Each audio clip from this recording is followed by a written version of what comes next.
Sulfatga chidamli sement yoki oddiy sement? Bu atrof muhitni sharoitidan kelib chiqqan holda agressiv muhitlarda sulfatga chidamli bo'lgan sement, umumiy qurilish ishlari uchun Portland sement. Oq sement yoki kulrang sement? Ikkalasi ham sement. Oq sement bu dekorativ beton mahsulotlarini ishlab chiqarishda qo'llaniladi. Kulrang sement esa bu o'sha har doimgidek qurilish ishlarida qo'llaniladigan sement. Portland sement yoki shlakli sement? Xo'p, Portland sement umumiy qurilish ishlari uchun, shlaka Portland sement esa bu konstruksiyalarning maxsus talablariga asosan shlaka Portland sementlar ham qo'llaniladi. Sem 1 yoki Sem 2?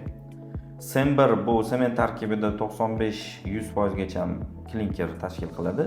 Sem 2 da esa 6 dan 21% gacha mineral qo'shimchalaridan foydalaniladi. Sementning sifati muhimmi yoki narxi? Sifati. Sement va beton bo'yicha videolarni qayerdan ko'rsak bo'ladi? Ackerman sementning Instagram sahifasida ko'rsangiz.